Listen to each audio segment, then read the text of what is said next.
So the end of every Kingdom Hearts game is awful. You could make the argument that most Kingdom Hearts games are awful. And that's my thesis statement.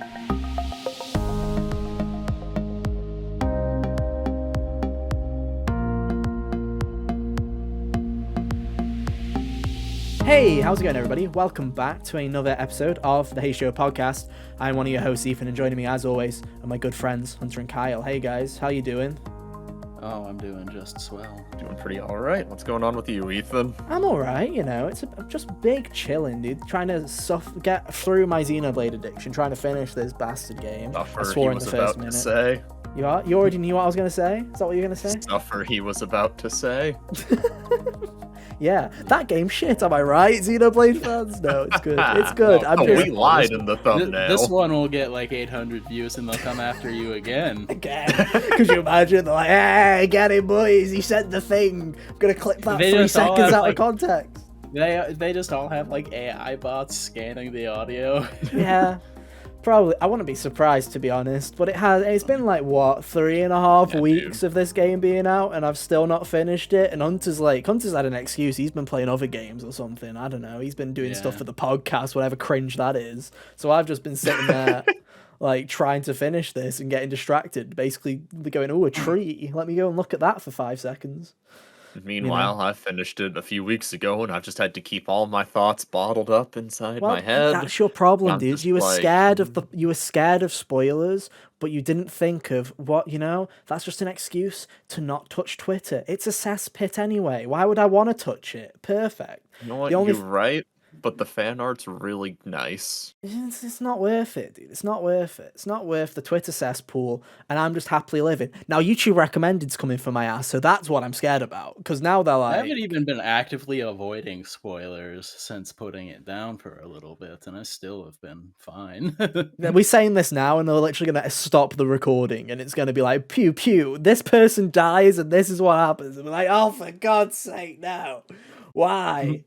Imagine. But no, it's all good. I don't know. Like I say, it's mainly just been that. You guys are like, you've been playing Rollerdrome, right, Hunter? I have. It's really good, and I'm probably going to finish it in the end of the weekend and write a review, so look out for that. We didn't notice. There's a trial for that on like PlayStation Extra or whatever. You got a trial for it. And then, and Kyle was like, we should play that for the podcast. And I was like, no, because it'll put trophies on my profile. I refused. During the week, I saw something where that trial was... I don't know if it was that one specifically or if the trials are just goofed in general, where like someone downloaded it and it gave them 34 minutes left while it was still installing rather than the actual hour that you're supposed to get. Oh yeah, it's supposed to start when you hit play, not when you're installing it. Could you imagine? Yeah. That 3-hour Horizon trial would be very cool because I think it would take you more than 3 hours to download it. You're just like, oh, cool. Guess my trial's up. That was cool listening to the menu theme on the PlayStation dashboard. I mean, I guess it's just weird because, well, it wouldn't really matter that much aside from not getting all of your time because it's like 2 minutes to install. It's not even a gigabyte, I don't believe. And then by the time that you've played it for like 20 minutes, you basically know what the game is. So yeah, fair enough. Speaking of Trials and the PlayStation, Trials of Mana is available for free on PlayStation this month. That was like the worst connector ever. You're literally just like, look, you want connectors? I'm fucking trying, dude. I'd say who's handing you the bag at Square, but we know Square's handing no bags out. Like, right, they're taking bags back. They're like, we want our money. You've reminded me that I don't think I got the PlayStation Premium games for this month yet. Dude, what are they? Neither did I. Isn't it Yakuza? Oh yeah, Yakuza 0, 1, and Yakuza? 2. Yeah, there's those. Yeah. Trials of Mana is one of them. But anyways, if you guys want to play my 2020 game of the year that got overshadowed by everything, give it a look. Remember when we had it good in 2020? Remember when we had it good? Remember when all those games came out? Damn. Yeah. When COVID was just our problem in the present, and now it's like still here, but now the past is catching up with us as well. Yeah. Attacking her hobby. Yeah, that's crazy. I think that's why I've put so much time to Xenoblade, because like I was talking to my dad earlier, and he was like, what games are coming out this year, like for the rest of the year, because we have this conversation every so often, and I'm like, nothing. I hope you like God of War. And he was like, did I finish the Maybe original? God And of I'm War. like, you have time because nothing else is coming anyway. But no, who knows? Rollerdrome does look fun though. It's basically just Tony Hawk Yeah. with guns, which I think is quite a fun It little is, and it's great, game. man. Like, I've definitely stayed up later than I should have both nights that I was actually like playing it. It was Dude, like funny. I love when you do that with games when you just like you're like I should not be up till 1 a.m. or 2 a.m. I've got to go to work. I've got live things to go about. But So you just Thursday don't. night, I even thought about like, okay, if I stop trying to be a psycho and get all of the goals for each thing, and just do it, I might be able to finish this. But that didn't happen. So is the way, you know. That's what literally Yeah. there's the amount of times because I kept saying to Kyle, I was like, because I kept being stuck on the same place in Xenoblade the exact same time, and I was like, yeah, I'm not gonna carry on playing. I'm not gonna do the story because I'm scared of staying up too long. And the amount of times that I've just been like, yeah, but what if I just fuck it and just like go into work with like 2 hours sleep? I'm just like, you know, why not? Like, Dude. it sounds like a plan to me. I just feel like, why not? Although, to be fair, there's a massive difference between an arcade kind of Tony Hawk game and like a 60 bajillion hour RPG that'll never end, and you'll just be still saying. Oh, I've been on both scenarios. Like, I stayed up way too late for finishing Persona 5 Royal a few years ago. That's just me 3 with a.m. Persona in general. Was just I did night shifts on Persona. I'd start at like 10 p.m. and I'd finish at like 5 a.m. and I'd just be like, good session. To be Clock in, fair, clock out. if I didn't have like the 2-week break I did in between work, I probably would have been doing that. Oh hell yeah, dude. That's the main thing is, but that's what I'm scared about with that game coming out in October is because like it's been 2.5 years. I'm almost ready to play that game again. But at the same time, it's like now that I have like commitments, I've got like adulting in a way where it's like I've got a job, I've got things that I need to do. I'm like, where does that game fit in anymore? And I'm kind of scared of not being able to play it, but it may like it becoming the center of attention again and just ruining everything else to the side of it. That's my fear. Is like because when I play those games like Xenoblade, I commit. I don't just do what Hunter does, where I'm like, oh, play for a week and a half, get it all done. Oh, and like that. well, if it was Persona, I probably would have committed, to be fair. You do that. I don't. I'm like, I've taken a month out of my life to just soak it all in, and like I just like no, that could not happen. But no. Yeah, even me, you and Jack were talking about that last night. About how it's time for a Persona 5 replay. It is. It's always time. In my That's case, the problem. a first play. You It's haven't always even time for a played it replay. yet, Kyle. It's your Yeah. turn. You stream it to Discord. I would if Discord streaming worked for me. Yeah, true. It's always time for a Persona replay, you know. But it's like That's those true. kinds of games always take over your life, and it's like I've done nothing. That's my problem this year, is because this year's been so slow. I've played like nothing but JRPGs for a majority of this year. It's like I played Persona 3 this year. I played Xenoblade 1, a replay of that this year. I've obviously played a lot of Xenoblade 3. If you, I guess, Or other random Japanesely influenced games like Somnium Files, you just can't get away. I played Somnium Files, Elden Ring, even though it's not JRPG-esque, it's still an RPG from Japan, which I have played. It's like Scarlet Nexus. Scarlet Nexus, I did play again for the first. I played nothing but JRPGs, and it's like I don't know. I feel like the fatigue hasn't and has hit, where it's like I'm starting to get sick of it, where I'm just like, please, somebody show an emotion that isn't just extreme sadness or extreme horniness. Please, just come on, you can do it. I believe. During that whole gap, most of my backlog was horror games. Like that's what I was doing. I was like, The Medium, Alan Wake wasn't a horror game, but it really wanted to be spooky. And then Tormented Souls was the third one that I was going deep on there. I'm like, huh. Yeah, these are all okay. My Xenoblade 3 palette cleanser ended up being Paper Mario: The Thousand-Year Door. Oh, yeah, I'm thinking good video game. I'm thinking good video of doing game made in 2005. I'm thinking of doing a palette cleanser, but I don't know what it is. 2005? Yeah, like there's a couple of 2005. It's pretty old. It's pretty old. It was the GameCube. Yeah. I know it was the GameCube. So I thought it was like older, to be honest. I thought it was like hang on. We'll do a live fact check. But yeah, no. Paper Mario. I wanted to play that game. Because I don't know, because like I say, I've got Somnium Files and Nirvana Initiative, but it's like, I don't know if I want to jump straight into more Weeb wonderness. I'm like, I don't feel like it. So I July don't know. 22nd, 2004. Yeah, there you go. And obviously, it's like the couple of games that are coming out this week, being Soul Hackers and Saints Row, haven't performed as well. We don't know actually how Saints Row's done as of recording, but I'm assuming that it's not done well. So I'm just gonna be like, I'm just assuming it's a 77. So I'm just gonna be like, cheers to that. 77.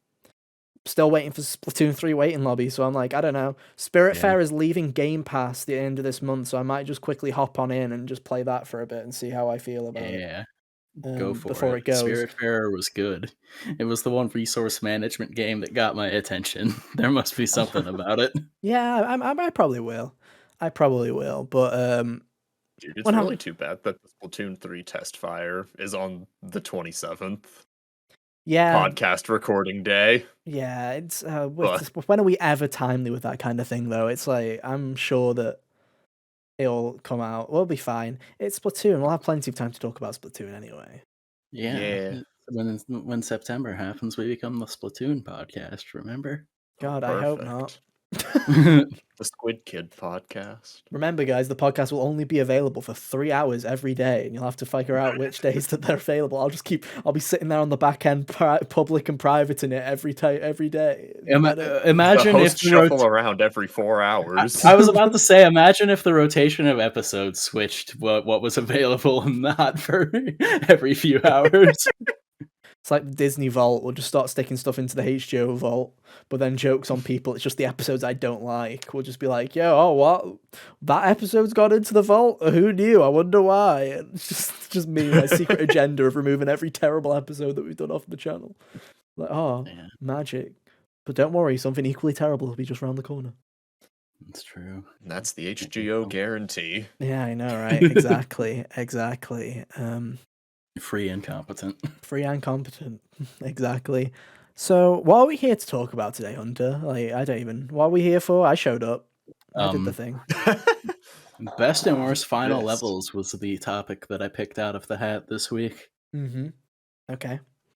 That's fair enough. So, I don't know. I don't feel like doing a big spiel or doing a big whatever. We'll just go into it. We'll just keep it chill. We're recording late. It's fine. We'll just big chill it. Do you want to start? You came up with the topic. You're the starter. That's what happens, right? We mentioned one of these a few minutes ago briefly. Scarlet Nexus's final mission sucked. Good lord. Yo, hear me out. Talk Scarlet about Nexus final missions that went on for way too fucking long. It was so bad, man.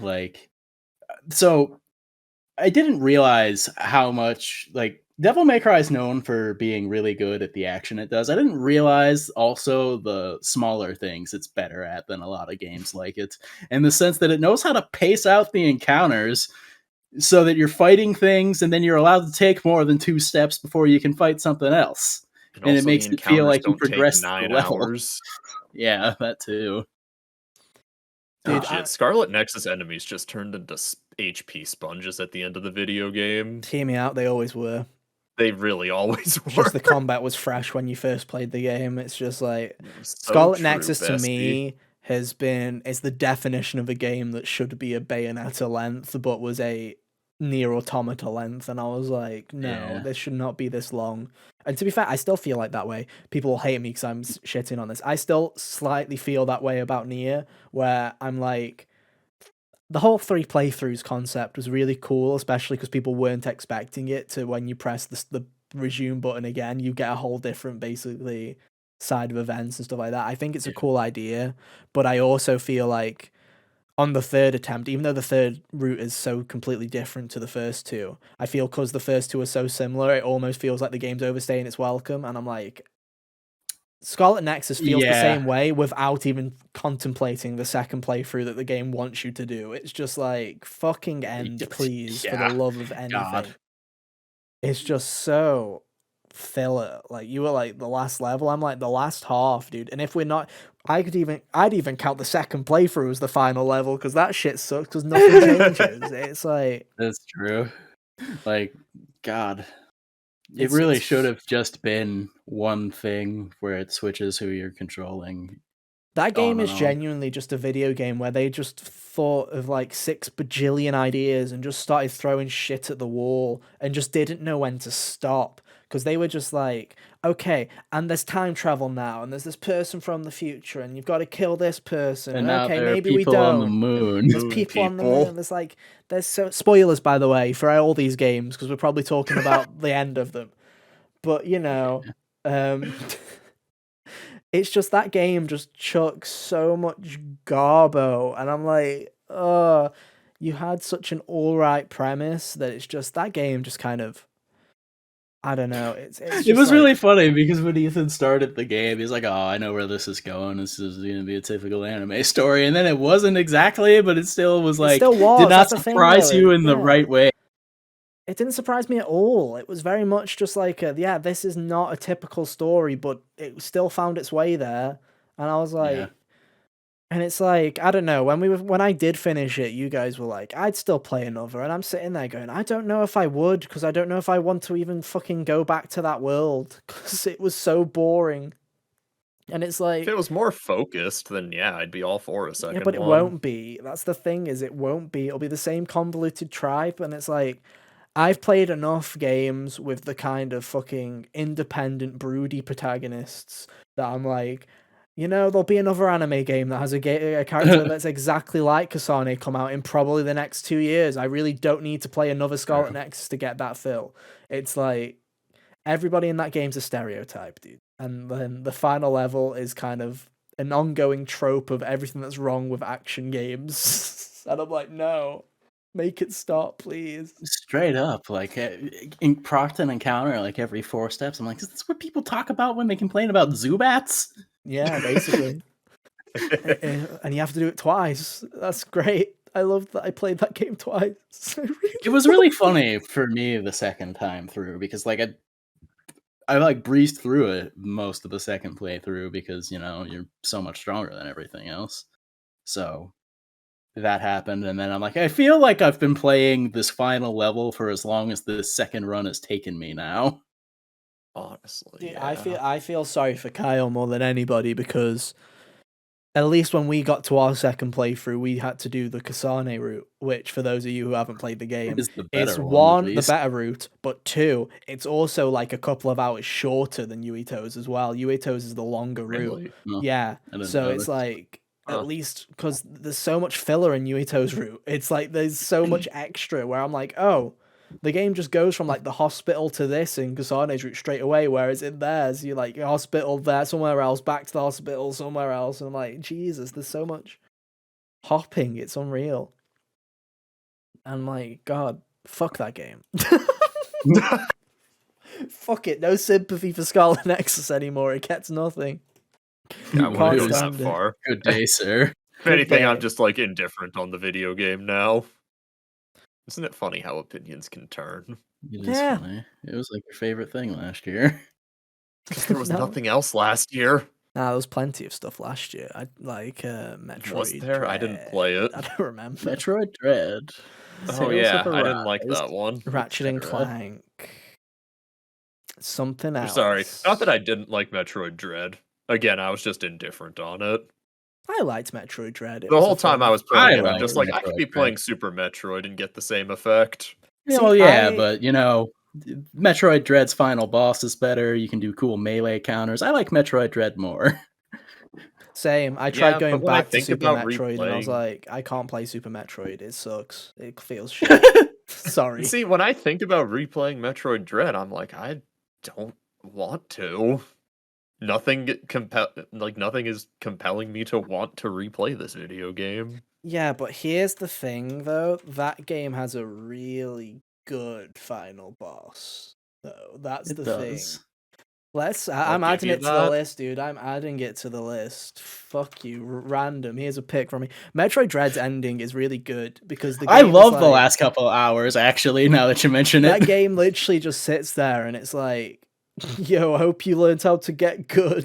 Like, it's like, and then they just ratchet up the intensity. I think that's what I like so much about it compared to Super, because Super just kind of felt like I was doing the same level of thing the whole time. and then I fight Ridley, and that's a bit more intense than sumo wrestling Crocomire. But as far as like the actual rest of the things I was doing, felt about the same.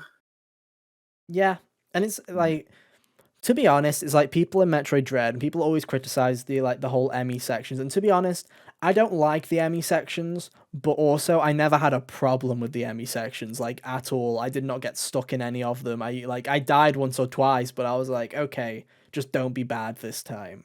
Just run. I got the counter timing down, so I've really started to like them. So it's like I didn't hate them, but it's like that ending though. I just, when all the Emmys are gone and it's just like, oh cool. Now it's just like a load of random like environmental puzzles and just like, okay, this area of the base is now like on fire and exploding, and this place is now completely submerged in ice, and you got to figure out all this stuff, and you go back to these areas and they're completely different. I just really enjoyed it, leading up to a final boss that actually was like, okay, let's Put all learn. of your skills to the test. Literally, that game took me 6 hours to beat, and an hour and 15 minutes of it was the final boss. It was Yeah. difficult, man, but it was fun. I liked it. Uh, not enough to like Metroid to go back like all the way to like all the other ones. Like I said, I tried Super Metroid, and I was like, If you've played one Metroid, you've played them all. yeah, and If you also played one 2D Metroid, you played them all. yeah, and just the game, like say, the I have to controls of throw in that. Samus are just too smooth and Dread that now when I go back and play the older ones like Super, I'm like, it's too clunky for my liking. Yeah. Yeah, but you just don't like old games in general. Dude, I do. It's just there has to be a nostalgia factor to it. I have nothing like of interest towards the Nintendo or the Super Nintendo because I didn't grow up with it. So it's like here's my thing is I just look at them and I go, that's cute. It's like I think Super Mario World is a cute platformer where it's like I think it's fun, but also I'm not sitting there and I'm not gonna play it all and act like it, like I'm like I can't. It's like I play it for a bit, it's cute. Thank you. I appreciate you, but no, I'm not gonna finish you. No thanks. It is fun to think about because, like, I didn't grow up with the Super Nintendo either, but I did grow up with the Nintendo Wii, and that had the Virtual Console, which is how I got to play games like Paper Mario, Super Mario RPG, Link to the Past, Mm. games like that. And that's Yeah, well, I eventually mean, how I got to play Chrono Trigger. to be fair, I was not very Nintendo centric Yeah, you in my you childhood. didn't own a Wii. My first console, yeah, my first Nintendo home console was a Wii U that I bought myself for Mario Kart. Dude, honestly, it's in a way a miracle that you bought a Switch. Yeah. Why? Because it was Because you started with the Wii U. yeah. Well, the thing with the Wii U was no one bought We them, also but the had the games were 3DS. good. Yeah, the games were. I've had Nintendo handhelds my whole life. Nintendo's always been a handheld company for me. I had the GBA SP, I had the DS, I had the 3DS. So I've always had Nintendo handhelds in my life. Funny enough, the games that I played the most on those handhelds, for the most part, weren't necessarily your big hit. Like I played Pokemon. Like my GPA was just a Pokemon machine, and I played like Sonic Pinball and other random stuff on there. I never played I never played New Super Mario Bros. DS. I never owned Mario Kart DS. I fucking freeloaded it off of my friends using DS Download Play, We It love the was, Shy Guys. The way to play it. yeah. So it's like, I don't know. I don't really have that much nostalgia with Nintendo. So it's just like whenever I play an old Nintendo game, it's like I appreciate what they did, but also it doesn't mean just that I'm gonna instantly like it. it's like Mario 64. I appreciate what you attempted, but I still think you're a clunky ass terrible video All game. that game controls like dog shit. Yeah. And it's like I can't look the other way. I don't have any nostalgia. Like some people will be the exact same way with like Crash Bandicoot, and I'm like, you know what, fair enough. Crash 1 does feel like a tank at times. Yeah. Kyle, what do you want to talk about? So this year, I played Resident Evil 2, and that had a very shitty final level, no matter which path epic. you went down. Does it And I end don't know on if the lab? the lab. Oh yeah, man, the lab. Yeah. I don't know Yeah. if it's just like because it coming off the sewers, I was already starting to get worn on the game, but the lab did nothing for me. Just a miserable time all around, dude. The worst part is, like, this is the one thing that, I think that the remake of Resi 2 overall is a better game than the original just because it Mm. handles better Yeah, and all because that. it's playable. But Yeah. yeah, but the PS1 games did like had the labs were not these over sterilized white future rooms that you've come to expect when someone says something like the word lab. Like they were, you know, um rustic and like grungy in a way where it Mm. was like blood all over the place and such. It was cooler in that regard. Like what is it, the vegetation area? Hmm. Mhm. That was way more interesting on the PS1 in my opinion. Mhm. Yeah, Yeah, Resident I Evil's don't even so know what interesting to it me. was about this place, but I don't know if I was just tired of the game at that point, but it's just like it wasn't fun. Dude, who knows? Will I ever play it and find out? Probably not, even though I own it. I forget. Would that be your Xeno 3 palette cleanser? No, I just Oh, Resident Evil 2. here's Yeah. the thing: is as somebody who doesn't play Resident Evil, I've experienced far too much Resident Evil overexposure in the past few years.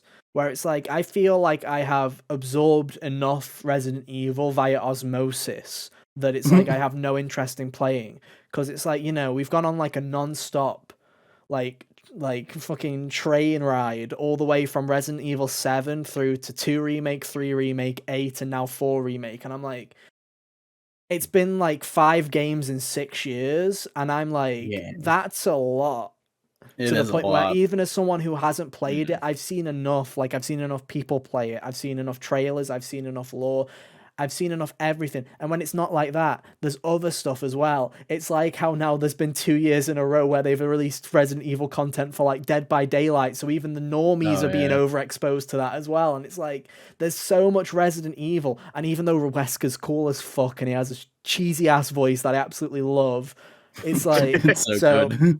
We do oh, dude, love Wesker. you should hear him in Dead by Daylight. I'm not a Dead by Daylight fan, but but like having like that kind of horror game and just hearing as soon as Wesker like hits somebody, just hearing his like cheesy dialogue is like so like good. I'm like, inject it. You make that game so much more tolerable just hearing Wesker's voice. It's so good. But it's like Wesker's even voice just makes all of them better. yeah, Like it's genuinely. True. this is the one saving grace in 5, and then when he shows up in Code Veronica, it's still really funny to hear him chew the scenery. Yeah, it's just like stuff like that's great, but it's like it's just that overexposure, 6 It's okay, games dude. in like the biggest horror like asymmetrical multiplayer game has had 2 DLC packs back to back of Resident Evil. You had Nemesis, now you have Wesker, and it's like God, how much Resident Evil are we gonna get? Because I feel like 9 is probably not too far away either, where it's like I could 100% see 9 being late 2024, and it's like, is Oh this man, train I hope not. ever gonna stop? Are we ever gonna take a I don't break? even know where they want. Man, this is mostly because the way 8 ends. It seems weird that I don't believe that they're going to commit to what 8's ending implies. So I don't even know what they want to do with that necessarily. There's also And the I 8 also, DLC as well, isn't there? And it coming oh out yeah, for VR, PSVR 2 as well. So it's like the train doesn't stop on the Resident Evil train. And it's getting to the point now where I'm like, it's looking a lot like Assassin's Creed, where I'm like, it's very annual, and I'm like, I don't know if I like it. yeah. That was my worry, and that's why I was happy that there isn't one this year. And I hope that once Resident Evil 4 comes out next year, there is also not one the following year. I feel like there will be. Because I feel like there yeah, will but I be. don't want there to be. There will be, Hunter. You know it. You know it. Probably. But Mm, yeah. Anyway, Resident Evil's always just been so interesting because it's like every game focuses on a different character. It's never just like a continuation of the last protagonist's story. Because I mean, correct me if I'm wrong here, Hunter, but Resi 1 was Chris's first game, and then we didn't he wasn't the Chris focal point Chris and again Jill. until like Yeah. 5. Yeah, it went Chris and Jill in the first game, then Leon, and then Jill, and then Code Leon Veronica. again. Code Veronica, if you want to count that, because it was like kind Oh, of built as a mainline game that just didn't get a number attached to it. okay. Chris shows up in that one, so does Claire, and Mm. then in 4 it was Leon again, and then 5. I mean, the is only back-to-back one was 7 and 8 because they're both Ethan Winters. They're the only yeah. ones. Mhm. But Of all the they're people they're to kind of a land on the duology back-to-back anyway. protagonist. They're a duology anyway, aren't they? So it's like they're Yeah. not really gonna carry it. I thought they were gonna carry it on, but now I feel like they're gonna do something else entirely because I thought they were gonna do the whole daughter thing in a 9, but now it looks like because that's DLC. I'm like, I wouldn't be surprised if the daughter shows up in in like 9, but I don't think it's gonna be like the subject. I don't think that's gonna be You the see, I don't focus. believe that they're going to commit to flinging the story far enough into the future that she'll be a grown person. Like spoilers for Resident Evil 8 of all things. But at the end of the game, she's like, I don't know, a teenager, maybe like Yeah. 18 or 16, something like that. And she's like talking at her father's grave or whatever. And I'm like, huh. I don't believe that they're gonna commit to that Wouldn't you being where also the not be timeline is. surprised though if it's only been like 5 years or whatever, and then they use an excuse like the fungus as like an excuse for her being Oh, like yeah, older? the mold made her mature quicker, Yeah, being like that'd be Benjamin Button kind of scenario where it's like she's I wouldn't be rapidly aging surprised, because and of then the I fungus, oh god, and then they Nine's give like that finding a excuse, and cure then or there's a whatever. Yeah, like yeah, they give that stop the excuse, and then aging. they also have a creepy romantic subplot that makes it weird because she's only, like, actually 7 or something. No, that sounds like Resident Evil. There we go. That's the real horror. Yeah. Anyway, that's enough of a tangent. Where are we going, Hunter? Where are we going? That's enough Resident Evil. Let's go with the final area in the Bloodborne DLC is super cool, man. Like, I really love when works inspired by Lovecraft come out and are better than his original works because he was horrible and racist. And that's my thing with like Black Ops. That's my thing with Black Ops 3 Zombies is they have the whole kind of like that kind of spin on it, and I'm like, it's so fucking weird. Like Lovecraftian horror is so weird, and I love it when someone who isn't Lovecraft does it. So I'm like, hey, now it's cool so because it's good not him. because it's not weird and racist. And basically, It's just bizarre because like, oh yeah, now there's just a massive giant squid in the sky, and I'm like, of course there is. Yeah. Of course there is. Yeah, exactly. But yeah, so the last section in the Bloodborne DLC is basically the story Shadow over Innsmouth brought to like life in a video game. You're basically trolling through this fish village with these fish people. They're like, yeah, they're like mer people. They remind me of the Murlocs from Warcraft if they were actually threatening. Like they make the same kind of noises when you attack them and all that. And just uncovering all of what went down there, because actually like the Yarnum hunters are very much in the wrong when you look into the things where essentially Gehrman and Maria, the lady that he based the doll off of, rolled up into that place and slaughtered everyone and took like the old god's baby. Essentially. Of course they did. It's Bloodborne.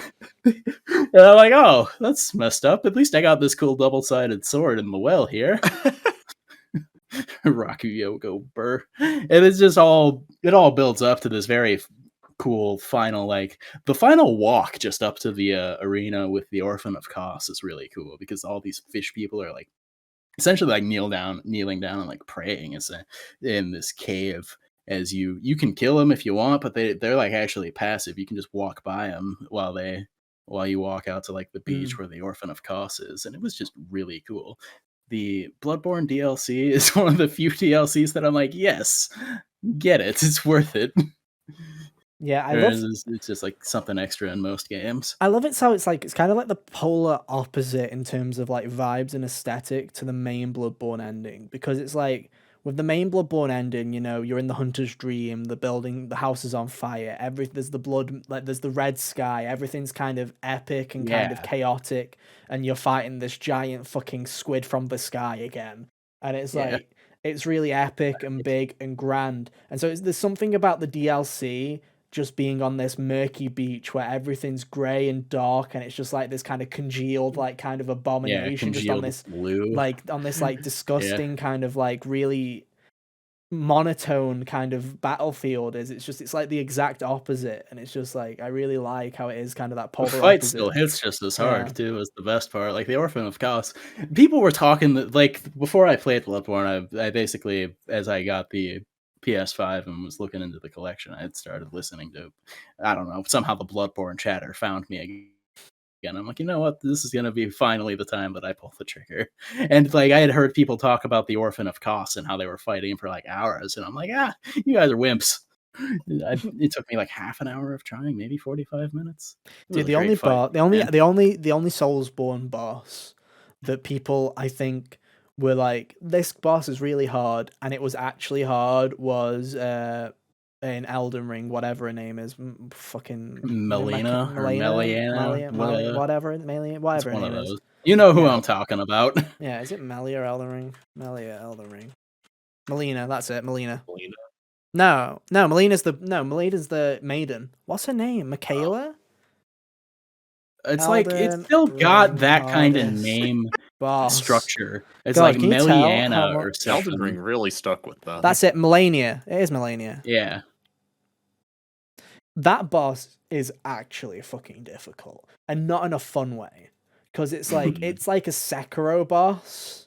They took a lot of design and from what they learned on Sekiro, but then Elden Ring is like the slowest moveset of any FromSoft game, so it's just like actual torture. It's such a that boss is so bullshit.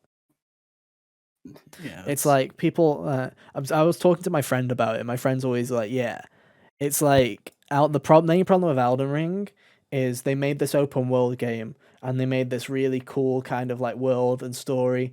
And then they gave you the controls of Dark Souls 2, which is the slowest FromSoft game ever created. And I'm like, yeah, that kind of sucks, man. I'm just sitting there and I'm just like, imagine that kind of world, that with like the gameplay of like Sekiro or Bloodborne. Now that would be sick, so good, bro. man. I'd be so parrying every fucker. Now I'd like Elden Ring if it was that. I still like Elden Ring, but I'd like it more if I could be aggro and not slow as balls.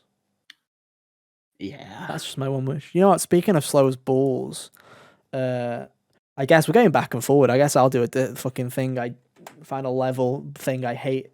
And this is just in like a franchise, never mind a fucking game. Final bosses in Persona and most RPGs that end with killing gods suck. Like, just flat out. Like, I'll specify with Persona. Yeah, and a lot of the run-up to it isn't very Without good. build-up, yeah, it's pretty anticlimactic. And all Persona games have a problem where the final dungeon as well is ass as well. So it's like double punishment.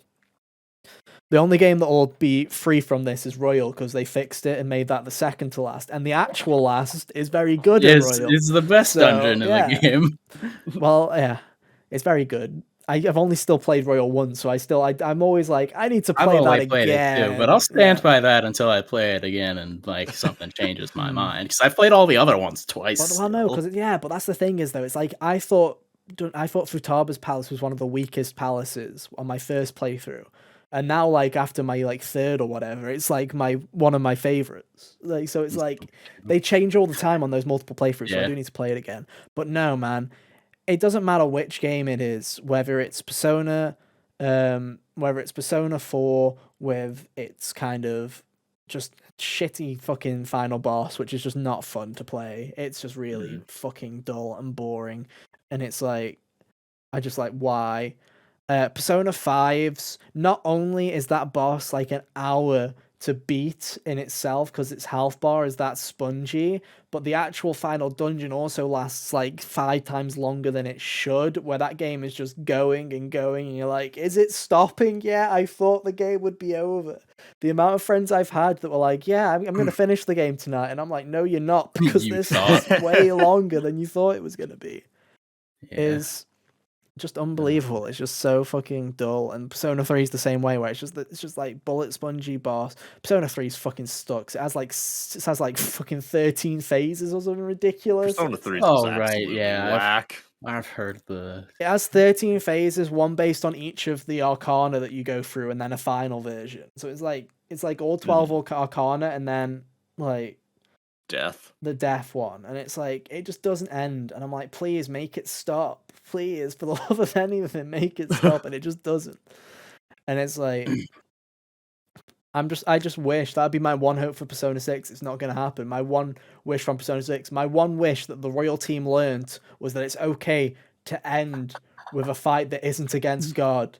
I don't care if it's a man who fucking shapes reality to his will and basically becomes a god in the process. As long as I would it love isn't it if just there Tilly was the god that comes raining down. That's like, I would I've been love here it the if whole they time. pulled a Just thing. some character with agency in the story. I would love it if they pulled a please. thing where they seem to pivot like before you actually dispose of the Shido, for example, in the game, and they pivot to the god whatever raining terror down upon you, as all JRPGs do, and then have the antagonist that you've been dealing with the whole time like kill it and take its powers or something Yeah. like that.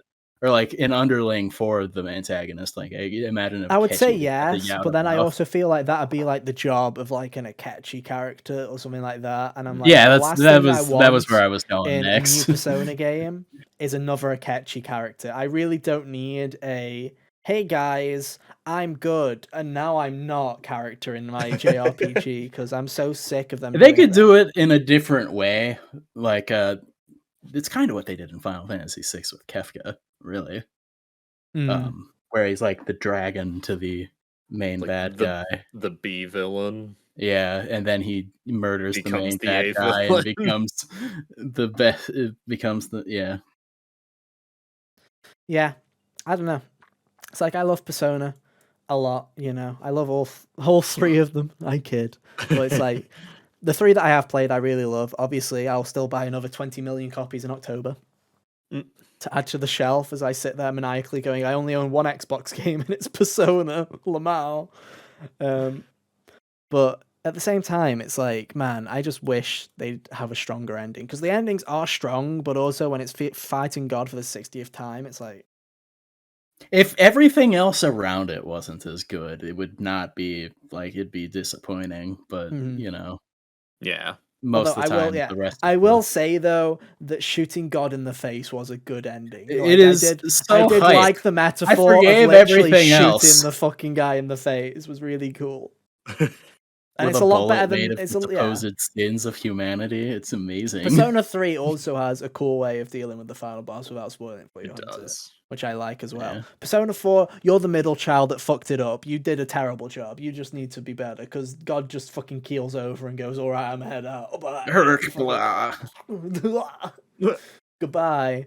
I also want to tack this onto Persona 3. The two bosses you fight before the final boss, basically the rematches with the Strega guys, those are just, they don't need to be there because they're so pathetic. Yeah. Like, they just keel over in two rounds. Too many boss fights. Boss rushes at the end of games suck, bro. They suck. Honestly. Yeah. Alrighty, Kyle, what have you got? Dude, okay. Where do you want to go? I forgot about this game as my in-between between Xeno 3 and Paper Mario, but I went back and replayed Crash Team Racing this past week. Yeah. I got a Crash Team Racing Nitro Fueled. Good fucking video game, but I gotta say, Nitrous Oxide was designed by a fucking 5-year-old. Yeah, it's really bad. He just spams What everything. a stupid ass race for this game. It's super inconsequential if you manage to get ahead of him early too, because like my favorite thing is like CTR Nitro Fueled. The beauty of CTR Nitro Fueled is being able to maintain Blue Flame because that makes that boss so fucking funny when you start lapping the fucker because you're just going fucking vroom at like 6 million miles an hour. But then he always gets the last laugh because even though he knows he's gonna win, he still spammed his shit everywhere. So you still end up hitting it, and then you have to do the final lap slow, and you're still gonna win. But Oxide's like, I'm gonna enjoy watching you suffer as you still have to have a miserable final lap. I'm like, you can't win with that Dude, fight. and You then can't win. when they ported, like when they remade CTR for PS4, like it just feels like Oxide Station is just so much tighter than it was in the original. Yeah. Like it doesn't feel like it was scaled properly. So all these turns are just like impossible to hit, going at the Yeah. speeds you can get in nitro fueled. And Yeah. like that I fight on agree. hard mode, if you don't pass him immediately, you're just fucked. Just reset the race. Yeah, basically. Yeah, I don't know. It's a very silly fight. It's a very silly race because, like you say, he's just spamming shit everywhere, and the rubber banding is ridiculous on it, and it's just like it's just it's a really difficult final boss, and not for like in a fair way. It's just in a Not for bullshit fun way. reasons. Yeah, exactly. He cheats and gets a head start.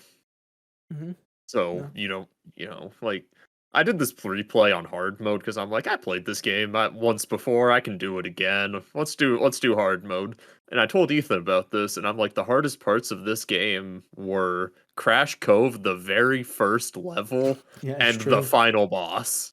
That's funny. If you don't get good luck on the final boss, pass him immediately, you're just reset. Dude, Crash Within the Cove first is 10 seconds. Dude, Crash Cove is literally Hunter. It's like dropping hot in a battle royale, dude. It's literally dropping hot in a battle because there's like no boost pads in Crash Cove. There's no boost pads near the start, so you can't get any distance. So it is literally just a battle royale at the start because there's just like 3 sets of item boxes before you even see a fucking boost pad. So it's just like, oh yeah, welcome to chaos, and it's just like hell on earth.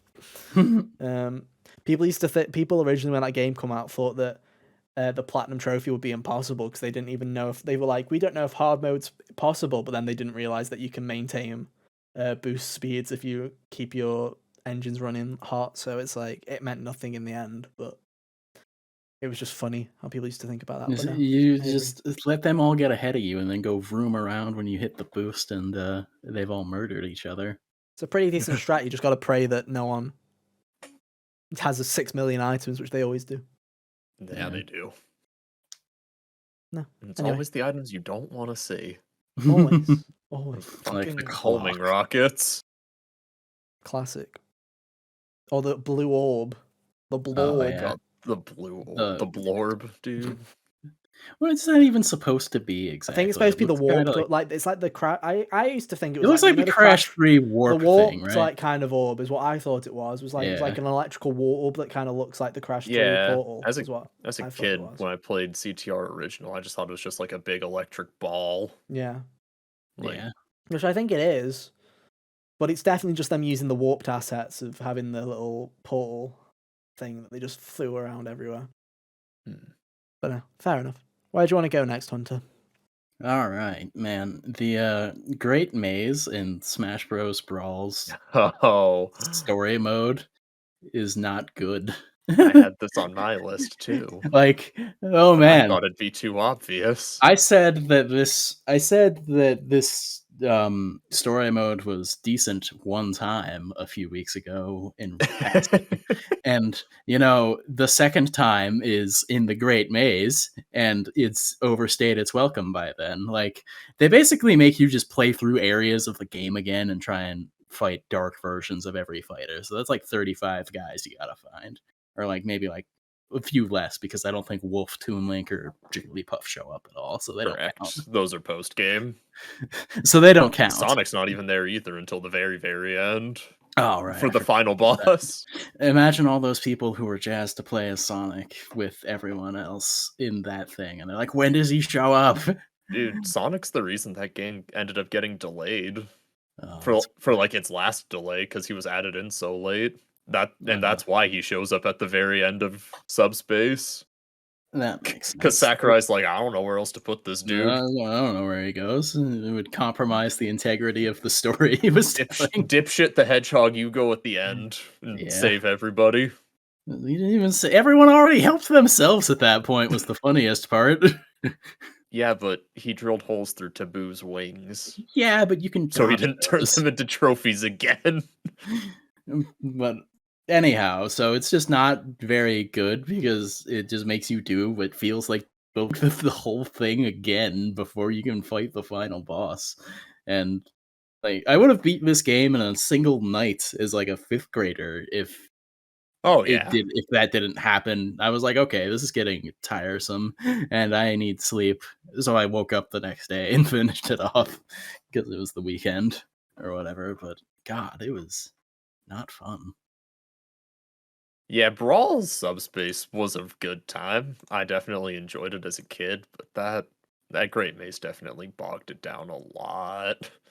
Yeah, A lot on repeat playthroughs. I did not do repeat playthroughs. Why No, not? I speedran that a few Really? times. It was like That's 2 hours. interesting. Because I was a freshman in high school and had nothing better to do with my time. Studying? That Hey. shit's for nerds. Bro, I was never a studier, It dude. I is. was never a studier. I was also never a Neither studier. was I, and it And infuriated people because, like, I would get better grades sometimes than people who were actually studious because I guess they just weren't as smart as I am. I was same, But dude. Yeah. Like, people like, used to get mad because I used to fucking procrastinate until the very last minute and then still do all right. And then everyone was like, "What? How?" And I'm like, "Sucks to yeah, suck, bro." I snoozed through social studies all the time, and it would be the best grades in the class, and it would make people who were like actually cared about school but not doing as well very angry with me sometimes. Dude, Like, I needed the pressure. That's the thing was, I wrote better essays for uni in the final 1 to 2 days of the deadline and staying up all night to pull it off than people who submitted them a week early and worked on them for 3 or 4 weeks just because I need that pressure. I don't write well unless I have something like pedal to the metal. Like some people they just write absolute shit, right? And they just do terrible because they've rushed to pressure. Me, the pressure fuels me to do something like and do it properly because I'm like, okay, you have all my attention, no distractions, let's do this. And that's what I used to be like. Less time, the better. Yeah, studying's a scam. Don't do it, kids. Yeah, don't yeah, study, guys. Watch the podcast instead, or listen yeah, to watch it a while you're podcast. studying. Imagine. Yeah, chill podcast beats to study to. Exactly. You know, Exactly. That's us. it's just the 15 seconds of the intro over and The over. copyright-free music, Ben Sound Summer, dude. Yeah. Wow. Mm. Shout out to Ben Sound Summer. Yeah. Thank you, Ben Sound. Funny thing is, I sit here and like, imagine using copyright-free music as your like whatever, and it's like there's so many podcasts that do that it's like the little like the music that Trash Taste uses. People think is like the Trash Taste music. No, it's from the YouTube copyright system, like free sound system. They just took that song and they're like, it's ours now, and they didn't even have to do anything. Everybody assumes, everyone assumes it's theirs, but it's not. And I'm just like, that's what you need to do. Just appropriate somebody else's copyright-free music. Yeah, either This take is the ours copyright-free music or become friends with someone who knows how to make music and be like, "Hey, any man, music do this for me." makers, please, please, we beg Dude, I you. get that. Over the summer, I was I'll listening to compensate Critical you. Role. Mhm. Over the summer, I was listening to Critical Role, and anytime they started combat in their game, like this medieval battle music would start playing, and I'm just like, I just associate like any medieval sounding music with them, and I'm like, okay, well, this is my life now. Yeah, that's your problem. That's crazy.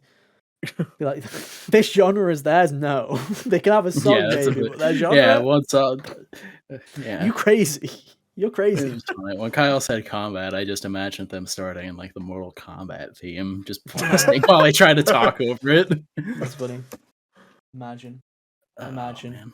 man. Let's be positive. I think 'cause Matt Mercer would do that. he would. Yeah, I I imagine. think he would definitely do that. Let's be positive because you guys are being negative Nancy's recently, so I'll be positive. All I put down on my list were negatives. I see how it is. Figure. You know, I have a mixed relationship with Nier Automata, but one thing I will agree with everybody in is that its final quote unquote level and ending are It's got the fucking sauce. sick. They're great. Yeah. Spoilers for Nier Automata, because this one is actually a game you probably should play. Don't want it spoiled, and you should play it. Yeah. Unlucky Kyle. Kyle, you gonna play Nier? Probably not. But Nah. it is out on Switch soon. Yeah. On the Switch of all Just a things. friendly reminder. But for those of you who don't know, obviously Nier has like 6 bajillion endings, and all of them are terrible. Like they're all bad. They all end terrible. They're not bad as in badly written. It's just in like every single ending, everybody dies. Everything terrible happens. Everything suffers, and the final level, the final boss, as you were, or the credits themselves, is it becomes like a bullet hell where you have to fight the credits, and every time you die in the credits, somebody else who's beaten the game, you die in real life. Yeah, no, but once you beat the credits, and it's like it's a beatable bullet hell, but it's It is basically beatable. impossible. It's like it's impossible for most normal sane people to beat it. And every time you die, somebody who has already beaten it, basically at the end, you get given the choice to sacrifice your save data. So delete your save data off your console to save somebody else in the credits. So It'd be you a touching bring them back moment to if I life. didn't spoof cloud saves. Yeah, it would be touching if it wasn't for cloud saves as well. Because I sacrificed my data instantly and then I did, my fucking video game. I was like, yeah. But you can do that. But I just I love how symbolic that is of like everybody together, and then I just also love how it's like the only way for you to get a happy ending to that video game is to literally fight for your life through the credits. Is like basically the metaphor Fight is the creators of the world. Yeah, itself. basically the game's the whole idea is the game saying to you, everybody dies, the end, and you're like no, and the game's like turn the fucking game off, and it's trying to literally bully you into submission, and it's you fight through the credits to get the ending that you want is essentially what it is, and I just love that. And there's just like there's subtle references. It's like how the little robot companions will mention 6 people are like involved in the story, and it's obviously the 3 androids, the 2 robots, and then you, the player. And it's just like I love how that kind of comes to fruition in the end, where it's just like you literally have to fight like tooth and nail to get the ending that you want, and I think that it's really cool. The theme song plays like each version that you heard previously. It loops through all of those. It's so good, man. I really liked it. This was I got to the end of Nier Automata, and like it was one of those late night after midnight nights, and I was like, oh, this is the best kind of way. This is the best kind of way to finish this game. Yeah.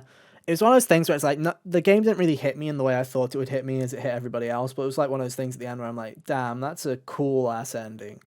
Is have everybody fight to fucking get the ending that they want, and then have the option of giving yourself to be a helping hand, or be selfish and keep the ending to yourself in a way. It was like, no. But alas, Cloud Saves fucked it up. It's a shame. Yeah. To be fair though, Nintendo does block cloud saves for God knows whatever reason. I wouldn't be surprised if Nintendo was like, yeah, no cloud save for you. The actual social experiment. Miyamoto's like, we can't have save data online for Nier Automata because it ruins the story. It was done for narrative purpose. Yeah, imagine. Anyway, Kyle. All right. So the end of every Kingdom Hearts game is awful. You could make the argument that most Kingdom Hearts games are awful. And that's my thesis statement. But I mean, if we're being real here, we all know that Ones is the worst. Ones is the worst. Because the One's but ultimately they're all the same. I don't mind 2's final world, to be honest. No, 2 sucks. Yeah. They're all the same. They're all just boss rushes to varying degrees of good. That's probably or bad. So much. I thought 2's bosses were probably. Oh yeah, I mean I think 2's is great, especially with the. I mean this is kind of an arbitrary fact now, but with Final Mix, which is what 1.5 and 2.5 are based on, where they added the fight with Roxas. Where in the original release it was just a cutscene. Yeah, nah, dude, that fight's great. No, fuck that fight. No, that fight's brilliant, dude. No, that fight's shit. Fuck that fight. No, that fight's brilliant, dude. That fight should be like... that fight is harder than the actual fights after it. Yeah, because it wasn't meant to be in the game. Yeah, and it's stupid. It literally like that. I think it's a great fight. There, if it was the actual final fight, I'd be like, great, that's good shit. But it's the fact that that game literally fucking bends you over, spanks you on your ass, going, you bad, fuck you, bitch, die, Keyblade, and it's like.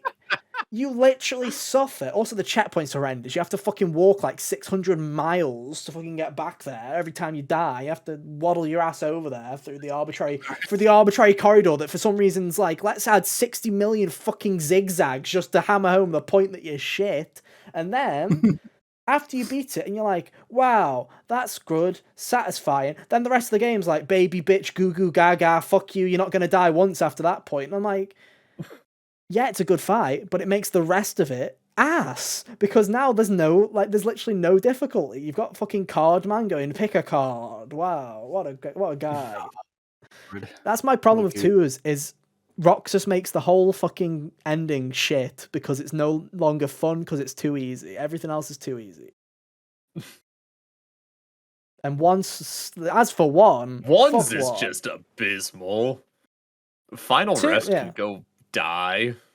My opinion on 2 is an opinion. My opinion on 1 is a fact. The ending sucks. It's such a miserable final gauntlet. And if you fuck up in one part of it, you have to do it all again. What a riot.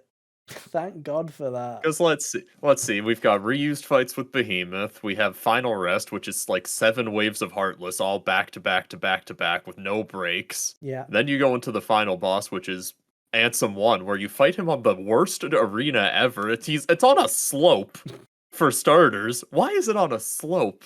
That's just a bad level design. Yeah, but at least that's the first one, so if you die there, you've not lost any progress. You can just fucking play it again. Then you get a rematch with Darkseid for like the 4th time. Yeah. And then it's a 1v1 against Ansem. Fuck that fight. Ansem 3 can suck a nut, dude. Fuck that, bro. Fuck that fight. And then he turns into a spaceship. You're still by yourself. A spaceship bullet hell fight. You're in the air now. Air combat sucks. They fly you lose now. guard. Yeah, you lose your guard, so half your moveset's just gone. Then you fight to get Goofy back, and then you get back to the airship. More air garbage. Then you get Donald back and more air garbage, and then I think the game ends after that. That's almost all my fingers up right now for the final area of Kingdom Hearts 1. It waves you goodbye and goes, try again next time, fucker. And you're like, oh. You do get checkpointed after Ansem 1 before Darkseid. No, you don't.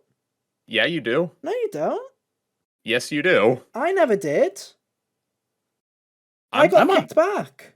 I must not have 90% sure you did. No, you get a checkpoint when you get a checkpoint when you go to space.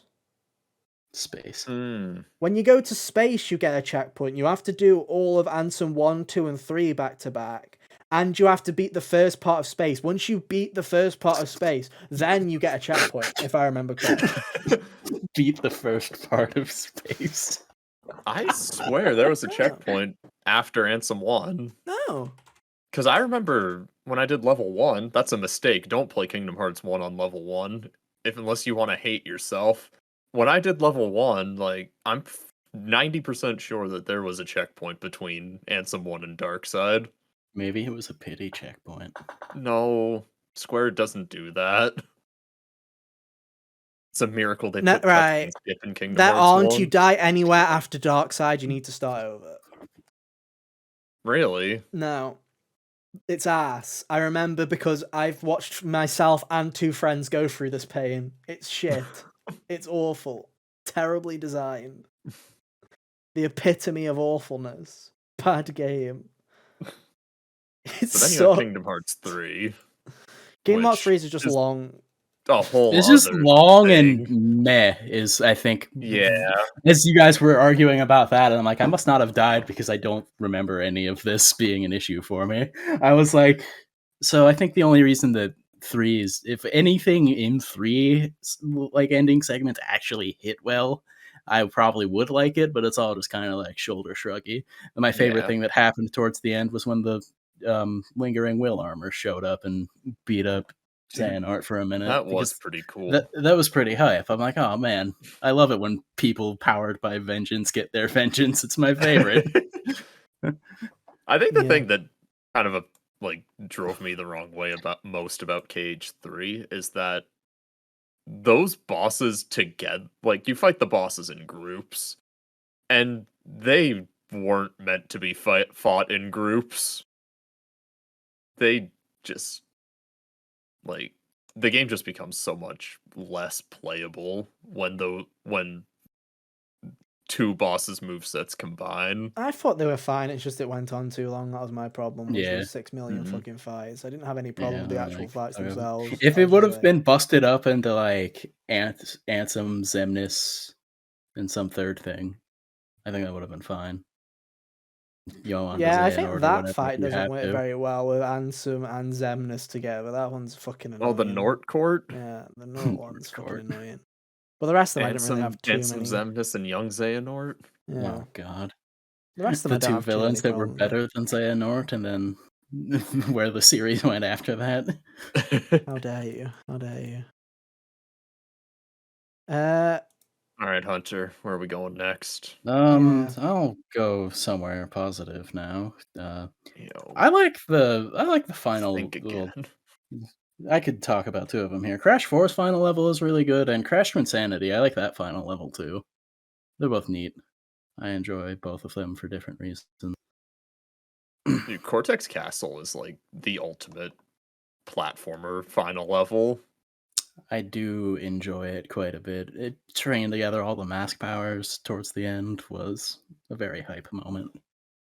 Yeah, I love that level. It's great. It's like kind of like it's almost ROM hacky in the way it's designed, where it's like the game just expects you to know how to use all those masks now, and it's like there's no like precedent for it in the other levels to know to that precision or whatever. But the game's like, fuck it, now's the time to learn, and I just kind of like that. You're gonna I mean, learn. technically speaking, you've been using them enough that you should know how to do it by now. Especially when the level before it is ass, because that toxic whatever is toxic tunnels is awful level, Yeah.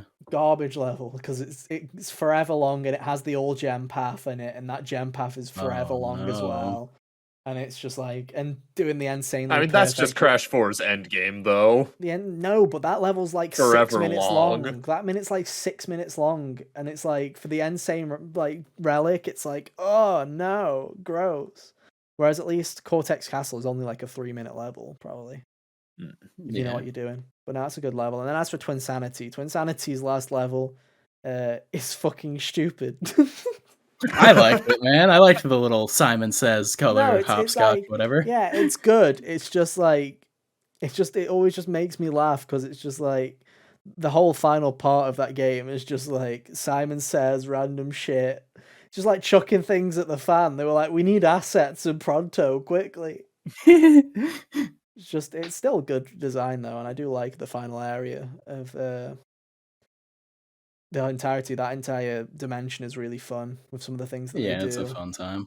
And you kind of do throwbacks, kind of do encores of some of the favorite moments of it, like the beers and the snowboarding And sections again. Yeah.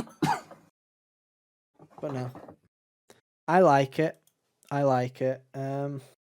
God, I don't know what to say. I'm running out, guys. I'm not gonna lie. I haven't prepared. Do I even have anything else? I don't know. I don't know. I just hate boss rushes, dude. Yeah. One I've got. Capcom's kind of infamous for this. Infinite. Infinite. Well, We're gonna do it forever, so. Yeah. True. Devil I May mean, Mega Cry Man was like, loves having boss rushes. yeah, I mean, Mega Man was like the birthplace of boss rushes. Not And how they the don't whole seem to ever games are want to stop designed that. around it, though. You know, controversial opinion. I don't up? like the Elite Four endings of Pokemon games. I really don't. No. Really? I really don't enjoy them, because I only ever feel unless you're doing like a challenge run, I feel there are only two outcomes of Pokemon Elite Four, which is you either have an extremely broken team already, and congratulations, you just breeze through it and smile and wave and go, bye, I'm champion now. Or you do what most people have to do, which is you try your damn hardest, and then the game's like, oh look, it's the fire type Elite Four member, and then they bring somebody out who is literally the stretchiest term of a fire type, and they'll be like, deal with them. And it's like, no, they're using dragon moves. They're basically dragon, and it's like, okay. Look, it's not Flint's fault that Game Freak only put 2 fire types in Diamond and Pearl. It's just they to me, fixed it in Platinum. It's just, to me, it's just like, it's not fun when they basically, all they end up being is just an RNG hope. It's like, you can know what the 4 Elite Four types are going to be, and you're still rolling that dice and going, okay, hope that team that you've built for the last 60 hours is resistant enough to deal with this. And it's just like, we run an all normal types, boys. yeah, it's like, I'm just like, it's not fun for me. It just isn't, because it either ends up being like a Gen 6 where you fucking blink and you miss it and you're like, wow, that wasn't even challenging in the slightest because Megas make this game broken and I just was able to easily do it. Or then it ends up like a Gen 4 where you just end up like, it doesn't matter, even if you're like 10 levels above, if you've just gone with and picked your favorite Pokemon and they turned out to just be fodder for Cynthia, like fucking 60% of the Pokemon in that game are, the game's basically going, oh, do you want to go and spend like 10, 15 hours making a new team? I'm like, no. Just want to beat my story. A post-game like that, fair enough. I just want to beat my game in peace without crying. Is that too much to ask? Is that too much to ask? Dude, can I just say that X and Y had the worst Elite Four and Champion ever? Yeah. So I'm looking at Bulbapedia right now and just looking at all the teams of the Elite Four. Gen 6, X and Y, they only had 4 Pokemon on their teams. Gen 6 has the easiest Elite Four by far. It's not even close. Like, what the fuck? That's why I probably like Gen 6 so low much. 60s. It's probably why I like Gen 6 so much, because it actually let you through. I don't know. I feel like, I mean, I get what you're saying, where like the Elite Four really does kind of just feel like build up to the champion. If the champion's done well, like, then I think the payoff is worth it. But if it's just like another type specialist, like, what's the point? Like, I like things like the rival from Fire Red and Leaf Green, or Cynthia, or the rival from Sun and Moon, where their team isn't specialized. It's a balanced team, like what you have. It's not just them focusing down on one type, like Lance. As someone who doesn't really play Pokemon, the Elite Four conceptually has always amused me. It's like, why would you want to settle for that anyway if you're apparently good enough to be that? Why not shake it? So it's funny because it's like, oh, you're good but not good enough to be the champion. it's like this backhanded thing. Yeah, the other thing, the Elite Four for the most part has 0 agency in the story. More often than not, it's changed a bit in the more recent gens, like 4 and 5, where they make them somewhat relevant. But like, if there's like criminal organizations out doing their shit, why are we calling the 10-year-olds and not the Elite Four and the champion? The Elite the Four strongest is just, Pokemon trainer. The Elite Four is just a stamina endurance test, and it's just a shit stamina endurance test, because it's like I'd rather not. I'd rather pass the Elite Four and then just be able to fight. I'd much rather have it so that you fight the Elite Four and then you can have a rest and you can save and you can do whatever you want, and then fight a 2 times as difficult fucking champion than to do this whole fucking hullabaloo of, oh, what's that? You died to Cynthia's bullshit team that's super hard? Go and fight the 4 Timmies again and hope to God that the RNG gods don't fuck you enough. Hope you've gone... Because it's like... Here's the thing is, it's not hard. People are like, it's a challenge. It's not a challenge. Me spamming in the back of the room 5 revives again and fucking getting my team's health up with my items, that's not a challenge. That's arbitrary. It's like, fucking just let me beat the Elite Four and go, right, let me fight the champion who's difficult. Or just make it fucking easy enough for baby bitch brains that just want to finish the game like me to finish it. I'm completely fine with when you re-challenge the Elite Four for them to have bullshit fucking hard teams that require you to have knowledge. I just want to fucking finish my game in peace without having a fucking brain aneurysm trying to figure out how is the least path of resistance to get through this. The other amusing thing, as someone who doesn't really play these games but watched the cartoon for a while after, the last time I played one of them, is that they always portray it like some kind of competition tournament thing. And that's never what it comes off like in the game, because you're just doing this gauntlet. Like, Ash has days where he's like resting up, so his Pokemon... Yeah, and how come... And while we're talking about this, why does the champion have to basically, like, the champion's like, oh, you're the champion now, I resign, but all the Elite Four's getting fucking beaten all the time, and they keep their jobs? What's the fucking point of that? You'd honestly think, oh, you know what? Maybe the champion gets a spot in there once they lose. That's what you'd think, wouldn't you? You'd honestly think. What I would do is have the final member of the Elite Four be the person that's recently come into the Elite Four, and every time you lose, you move a slot closer to the end, and when the champion loses, they move into that Elite Four slot. So then it's always constantly the 5 best trainers who are in the Elite Four.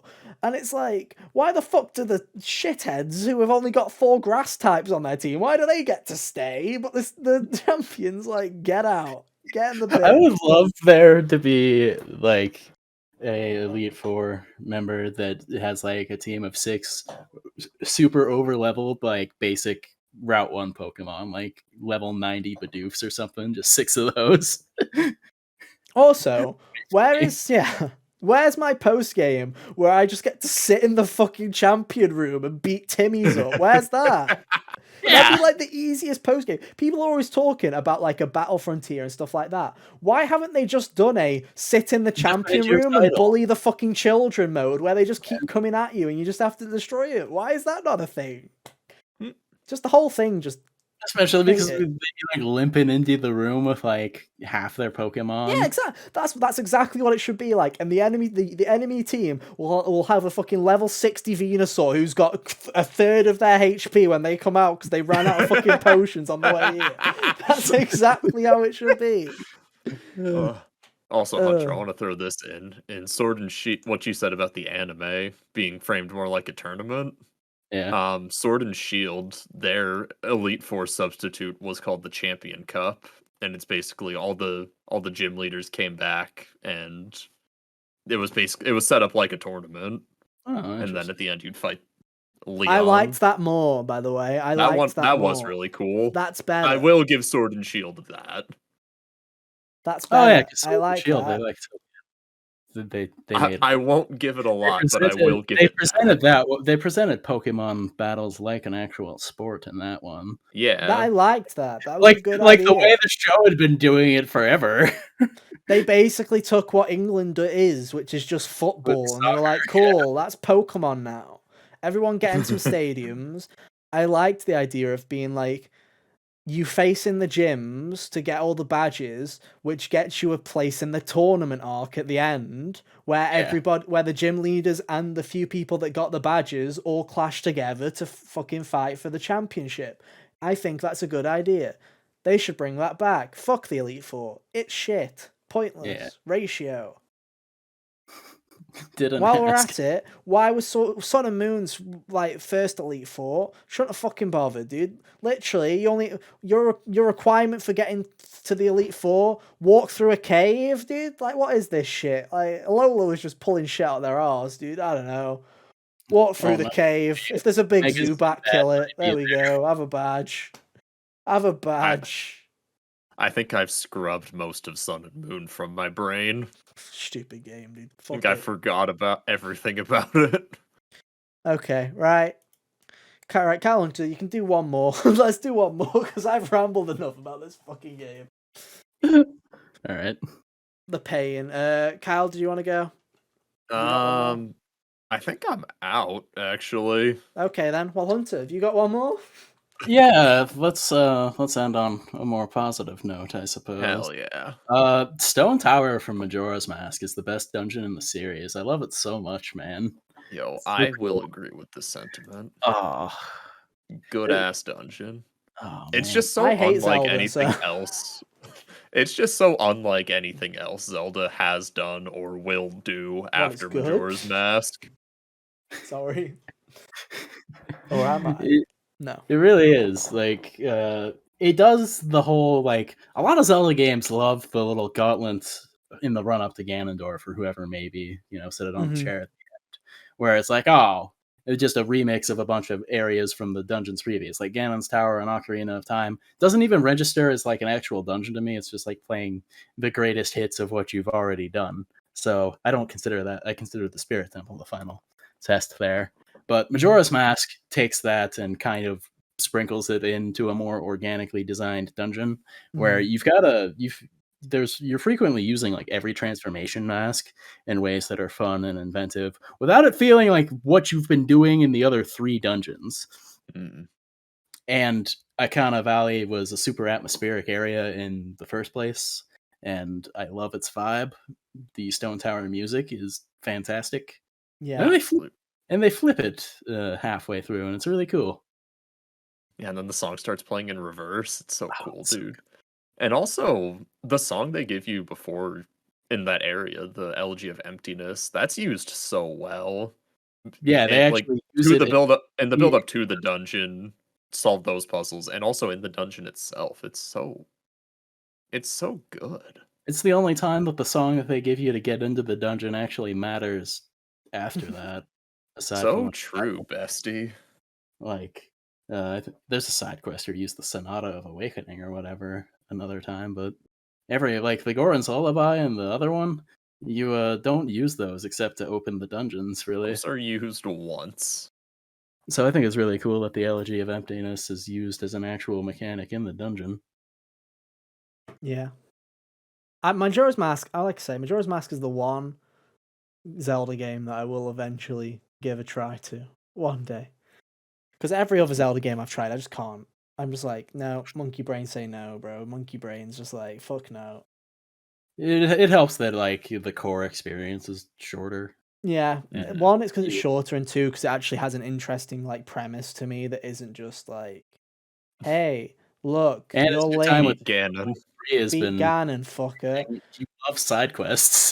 Yeah, Genuinely. dude, that's side quests the Oh, video game. that's why I love Breath of the Wild, because Breath of the Wild was like, yo, defeat Calamity Ganon. And I was like, fuck you. Or I'm gonna Keep- walk everywhere else. You have to keep napping for a minute. I'll be there eventually. Yeah, literally. I was like, hey, yeah.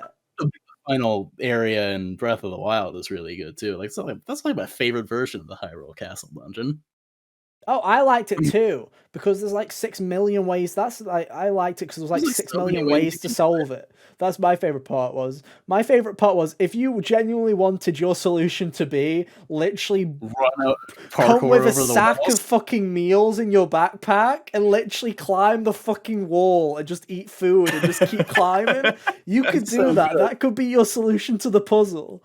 I just Or kind you of could go really through like liked the that. gauntlet of Lionels that they have just chilling around and like every I think there's like a silver Lionel or something, and like every layer of the you get closer to it or something like that, and I can counter a bunch Yeah, of or them you at can just first. go around the back and just Yeah. try and fucking go through it You that way. You can go find the Hylian shield in like the basement Yeah. or the dungeon or whatever. That was a fun time. Yeah, damn, man. Yeah. Good time. Good time. Music in that area is good too, which, suck it for all the people who say that Breath of the Wild's music wasn't good. True. True. But yeah. Fair enough. Well, there we go, I guess. There's a load of rambling of favourite and least favourite final levels and games, I guess. There's like probably 20 million that we've missed. We just went with the first that came to our mind. So let us know in the comments if you can think of anything that we missed. There's probably something that we talk about all the time that we've just forgotten to talk about today that we usually. I intentionally omitted Celeste because I've mentioned specifically the final part of that game like 5 times in the past couple of months. Yeah. I've chosen to believe that the last dungeon of Octopath doesn't exist. That was on my list of bad. If we had went for another rotation, I would have brought it up. Fair enough. I just pretend it doesn't exist anymore. And then Maybe it's for the the best. game gets so much better. Fair enough. Well, anyway, as always, all links are on screen right now. Is it going to work? Yeah, it is. You can go and follow us on Twitter if you want to keep up to date with everything that we do outside of the podcast. You'll probably see me finally tweet, I finished it this week. You probably won't, but Fuck off. I will. Fuck you. Why the fuck will I have not finished it? I'm like, I don't know yet. Why haven't you finished it yet? I've got like 10 hours left max, bro. So you think. Prove it. Finish it tonight after the recording session. What, just fuck off? I will. You can't stop me. No, finish it in call. No, I'm not ruining It'll it be with you funny. chuckle fucks. Hell no. Fuck no. But hey, if you don't want to follow us on Twitter, that's cool too. You can go follow us on Twitter at HotGamersOnly or subscribe to the YouTube channel at youtube.com/HotGamersOnly. And hey, if you don't want to look at our stupid faces, that's cool too. You can head to your favorite podcast service, search for Hot Gamers Only on podcast services like Spotify, Apple Podcasts. We're on everything, so go and hit us with a follow. Or head to the link tree in the description to find us on everything. It's all good. I've got nothing else to say. I think we're all good. That's it. I think so. Next week, another step closer to Splatoon. Yeah. Maybe if Keely's got the sauce in his thing, we'll talk. Oh about yeah, that. there might be a bonus episode or an episode. Probably not. I won't even be watching that live. I'm going to an Evanescence concert. Well, it's in Europe anyway, so it's like 6 p.m. my time, so you'll probably still be at work anyway. Oh right, I wouldn't be. Yeah, it's one of those Europe tax. I wouldn't watch it live in the first place, and I would not see it when I got home because I'm going to a concert. Oh well. I'm sure it'll be fine. I'll let you know if there's anything worth. I guess I get to skim it and find the one thing that he has that's interesting. Yeah, probably. It'll be in the first 20 minutes knowing Jeff, and then everyone else will sit there for the next 2 hours going, there's got to be something else. He wouldn't have just put that good thing in the first 20 minutes if there wasn't something else. Surely the best thing at this show... Surely the best thing at this show can't be the Callisto Protocol, which was shown a week ago. Already, yeah, like 6 million times. God, no. We'll see. Anyway, you'll probably hear about it next week one way or another. If it's in full or as a passing joke, we'll see. But yeah, find out. Possibly both. Yeah. Wait, hold on. How many games do you think that are owned by Embracer Group are going to show up? I'm saying no fewer than 14. 14? Embracer Group owns a lot of things, and he likes his filler. It's a 2-hour show. Here's the thing: all of Jeff's shows are filler. Embracer Group can literally keep buying everything, and I won't care because they still manage to literally buy everything I don't care about. Everything that doesn't matter, mostly. It's like I watched that THQ Nordic show, like part of it, and I was like, "Who's this for?" Like, I get SpongeBob doing like a spiritual sequel to Battle for Bikini Bottom's cool. But other than that, they like just showed like 6 bajillion strategy games, and I'm like, I don't care. Who cares? Like, it doesn't matter if you bring back all these IPs if no one was asking in the first place. I'm like, fuck, stop. Yeah, and like, they own a few that are interesting, but none of them have been what they've been showing. Yeah. They're just so weird. They're just so weird. It's like how, like, with Saints Row, they were like, oh yes, Saints Row is selling, Saints Row pre-orders are doing 118% on what we thought they would. And I'm like, so is that good or bad? What's that mean? That's only 18% more than you were expecting. Is that good or bad? Were your expectations low or high? What are you, Embracer Group? Who are you? More than they were expecting. That means that they're like double what they imagined plus the other 18%. No, but the way that it wasn't more. They didn't rephrase it as more. It was like, they were like, Saints Row pre-orders are on 118% on target or something. So it's like, it's like they're slightly over the target that they were expecting. They so expected 100 people to pre-order it, and and they got 118. And I'm like, is that a triumph or? Is it? I don't know. The game's obviously not incredible because the review embargo's the day before, but I digress. We'll see. Prove me wrong, Embracer Group, whoever you are, owning everything. We'll see. Everything. Yeah. We'll find out next week. Anyway, we've gone on long enough. Thank you ever so much for listening / watching. We'll be back same time, same place next week for more. But until then, have an awesome week. And yeah, we'll see you next time. Bye. See ya. Toodaloo.